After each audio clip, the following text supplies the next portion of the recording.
Good morning students.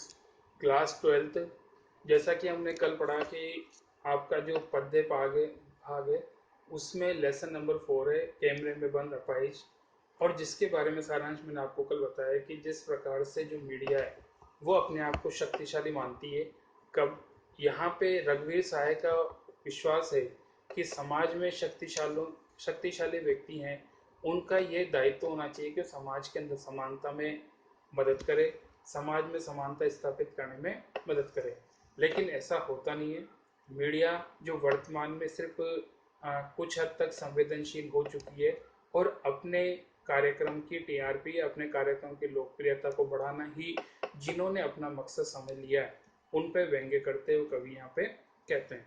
जैसा कि जो फर्स्ट पैरा था उसमें कि हम दूरदर्शन पर बोलेंगे, हम समर्थ शक्तिवान, हम एक दुर्बल को लाएंगे एक बंद कमरे में, उससे पूछेंगे तो आप क्या अपाहिज हैं, तो क्या आप अपाहिज क्यों हैं, आपका अपाहिजपन तो दुख देता होगा, देता है, कैमरा दिखाओ इसे बड़ा बड़ा, हाँ तो बताइए आपका दुख क्या है, जल्दी बताइए वह दुख बताइए, बता नहीं पाएगा। अब यहाँ पे जैसा कि हम बात करें, इन पंक्तियों के माध्यम से कवि ने मीडिया की संवेदनशीलता का चित्रण किया है। कवि का मानना है कि मीडिया वाले दूसरों के दुख को भी व्यापार का माध्यम बना देते हैं। कवि मीडिया के लोगों की मानसिकता का वर्णन करता है। मीडिया के लोग स्वयं को समर्थ व शक्तिशाली मानते हैं, वे ही दूरदर्शन पर बोलते हैं। अब वे एक बंद कमरे में अर्थात स्टूडियो में एक कमजोर व्यक्ति को बुलाएंगे तथा उससे प्रश्न पूछेंगे, क्या आप अपाहिज हैं? यदि हैं तो आप अपाहिज क्यों हैं? क्या आपका अपाहिजपन आपको दुख देता है? ये प्रश्न इतने बेतुके हैं कि अपाहिज इसका उत्तर नहीं दे पाएगा, जिसकी वजह से वह चुप रहेगा। इस बीच प्रश्नकर्ता कैमरे को निर्देश देता है कि वह इसको अपाहिज को स्क्रीन पर बड़ा बड़ा करके दिखाए। फिर उससे प्रश्न पूछा जाएगा कि आपको कष्ट क्या है, अपने दुख को जल्दी बताइए। अपाहिज इन प्रश्नों का उत्तर नहीं देगा क्योंकि ये प्रश्न उसका मजाक उड़ाते हैं। नेक्स्ट, सोचिए बताइए आपको अपाहिज होकर कैसा लगता है। कैसा यानी कैसा लगता है, हम खुद इशारे से बताएंगे कि ऐसा क्या, सोचिए बताइए, थोड़ी कोशिश करिए, यह अवसर खो देंगे। आप जानते हैं कि कार्यक्रम रोचक बनाने के वास्ते हम पूछ पूछ कर उसे रुला देंगे, इंतजार करते हैं कि आप भी उसके रो पड़ने का करते हैं। यह प्रश्न पूछा नहीं जाएगा। इस कविता के माध्यम से कवि कहते हैं कि मीडिया के लोग अपाहिज से बेतुके सवाल करते हैं। वे अपाहिज से पूछते हैं कि अपाहिज होकर आपको कैसा लगता है, यह बात सोचकर बताइए। यदि वह नहीं बता पाता तो स्वयं ही उत्तर देने की कोशिश करते हैं। वे इशारे करके बताते हैं कि क्या उन्हें ऐसा महसूस होता है, थोड़ा सोचकर और कोशिश करके बताइए। यदि आप इस समय नहीं बता पाएंगे तो यह सुनहरा अवसर खो देंगे। अपाहिज के पास इतना बढ़िया मौका नहीं हो सकता कि वह अपनी पीड़ा समाज के सामने प्रस्तुत करे।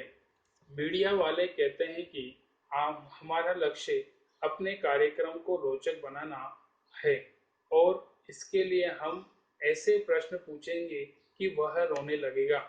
वे समाज पर भी कटाक्ष करते हैं कि वे भी उसके रोने का इंतजार करते हैं। वह यह प्रश्न दर्शकों से नहीं पूछेगा। नेक्स्ट नंबर थर्ड, फिर हम पर्दे पर दिखलाएंगे फूली हुई आंख की एक बड़ी तस्वीर, बहुत बड़ी तस्वीर, और उसके होठों पर एक कसमसाहट भी। आशा है कि आप उसे उसकी अपंगता की पीड़ा मानेंगे और एक कोशिश, दर्शक धीरज रखिए, देखिए हम दोनों को एक संग रुलाने हैं, आप और वह दोनों।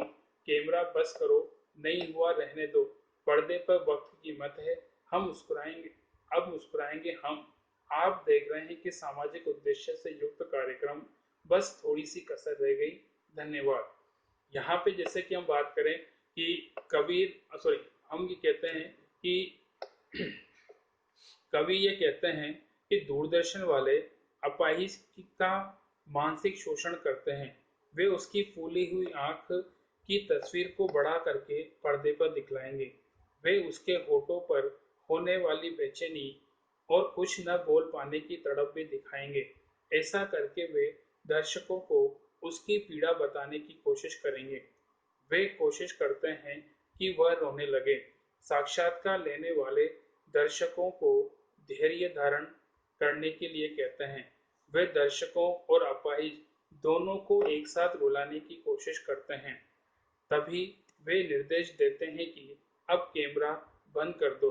यदि अपाहिज अपना दर्द पूर्णतः व्यक्त नहीं कर पाया तो कोई बात नहीं, पर्दे पर समय बहुत महंगा है।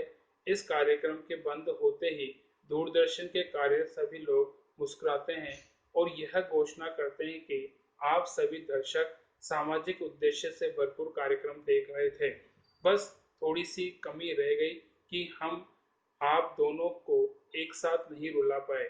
फिर भी यह कार्यक्रम देखने के लिए आप सबका धन्यवाद।